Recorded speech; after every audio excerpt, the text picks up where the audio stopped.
Today's video, grab a paper and pen. If you've ever been denied for a loan or you're looking to get approved for a loan, you need to watch this video. I'm gonna share with you my insider secrets as a lender of what you need to do before applying for a loan to ensure approval later on.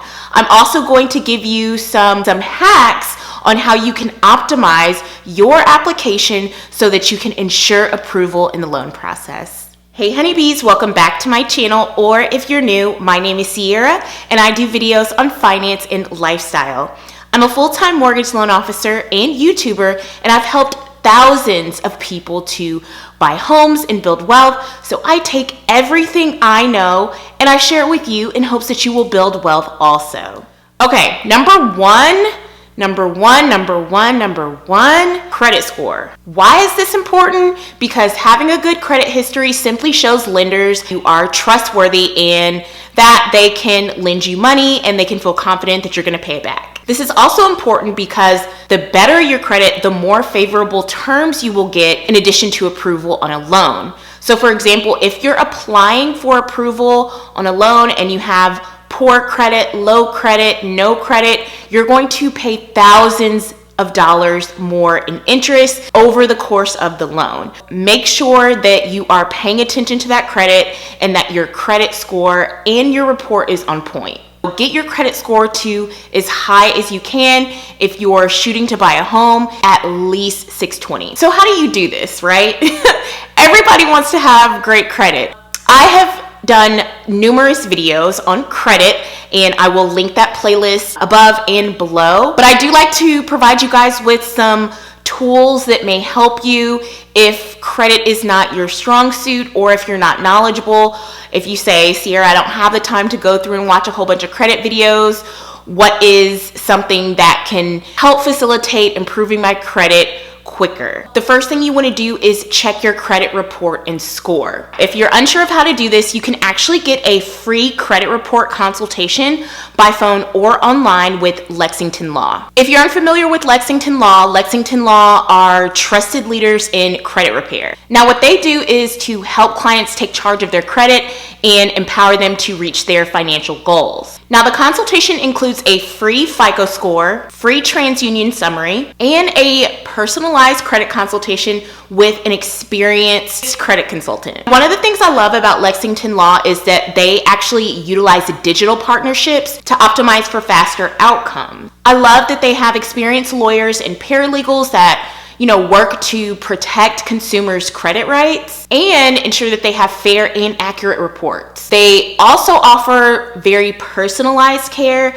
that is tailored to fit just about every budget. And what's really great and convenient is that you're never locked into a payment plan and you can either cancel or change your service whenever you want. What they're gonna do is specifically address any negative or inaccurate credit items on your report. So think of derogatories or inaccuracies that are caused by certain life events like divorce, student loans, medical bills, ID theft, military service, and national emergencies. So as a mortgage lender who lives and works and does loans in Louisiana, in Florida, and the southern Gulf states, where we get a lot of hurricanes and have a lot of emergencies, and then we all saw, the COVID emergency, national emergency that happened recently. These situations can literally make or break you financially, and it can cause you to have inaccuracies or to have negative items. They're going to address all these things that are,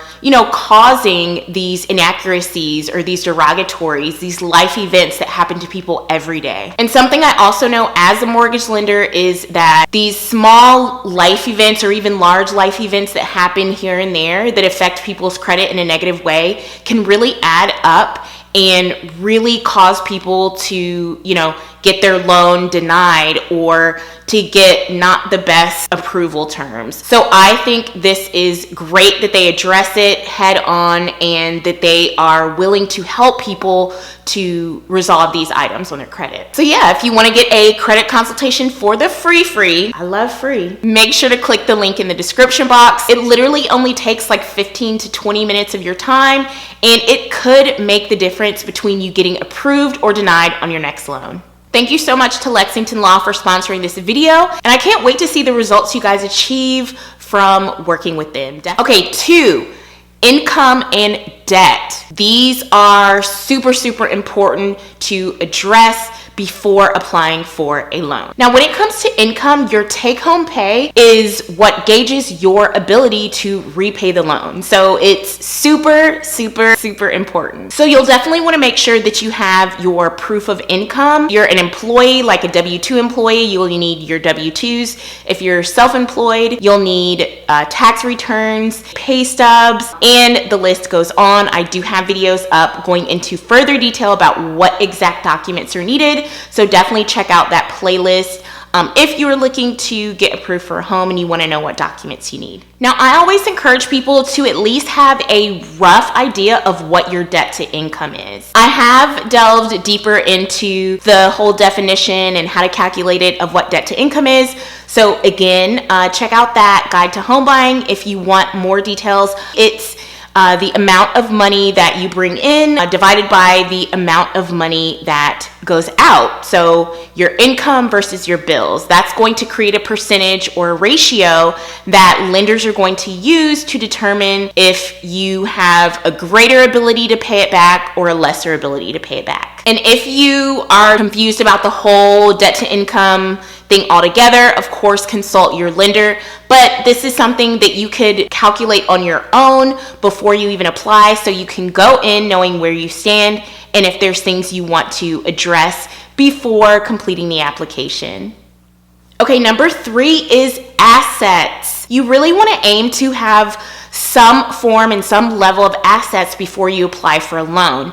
I don't recommend applying for a loan and having no money in the bank. I don't care if you're getting a 0% interest rate for a year. I don't care if you have a no money down a loan that you're buying a home or a car with. The amount of money that you have saved, the amount of assets you have, these are all going to be considered when lenders are looking at your ability to pay the loan back. So the more money that you have saved, you actually improve your chances of approval. And not only that, you also get more favorable terms. You may get a better interest rate. You may get a lower price loan. You may qualify for certain assistance programs. So when you are going to apply for a loan, do not go in without having any money in the bank or any assets, a retirement account, investment funds, anything that can be considered an asset is going to work to your benefit. So make sure you have that in place before applying. This is also important because lenders not only want to see if you can pay the loan back,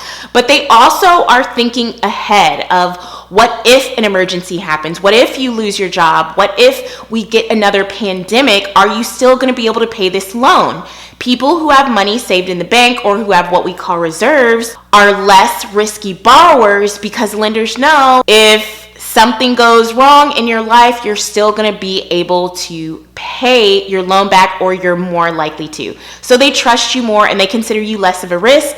So they offer you a higher approval or a lower rate or more favorable terms. Now, if you're buying a home, the rule of thumb is to have at least 3 months reserves saved.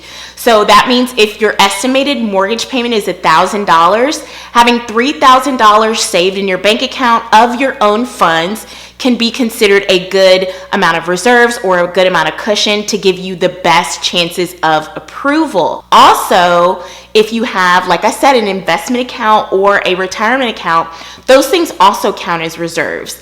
And when you're in the home buying process, having reserves doesn't mean that you have to bring the money to closing or spend the money on your down payment or closing costs. They just want to see that you have it there. So I definitely encourage you, get some assets. If you don't already have some in place, it's going to make a huge difference when you are applying for really any loan. Okay, my fourth tip is for employment. This goes hand in hand with your income, but employment is very, very important when it comes to applying for most loans. Again, lenders are looking at your ability to pay back the loan, your ability to mitigate risk, your ability to pay should an emergency happen. So they're not only looking at your credit score and your income and your debts and your assets, but they're looking at what is the likelihood that this person is still going to have income coming in. So having steady documented income is so important, and that means having steady employment is so important. Specifically when it comes to buying a house, you have to have 2 years consecutive in the same industry, in the same role, or with the same employer. The exception is if you are a recent college grad or grad school grad and you're working in the field, you got your degree in, then you don't have to have 2 years. But just think of it this way. If you had a friend or a family member that you were going to loan money to, wouldn't you feel more comfortable loaning the money to them knowing that they have steady employment? Same goes for lenders. So my fifth tip is organization. Be organized. I think people take this for granted. You'll say, oh yeah, organization, whatever. That's not important to loan approval, but hear me out. Like I mentioned earlier, your income is so important. Your employment is so important. Your credit is important, but these things have to be documented. If you cannot document it, you cannot use it on your application. So that means if you need to have bank statements, W-2s, tax returns, divorce decree, child support court orders, any kind of documentation you need for this loan approval process, you need to have handy and accessible.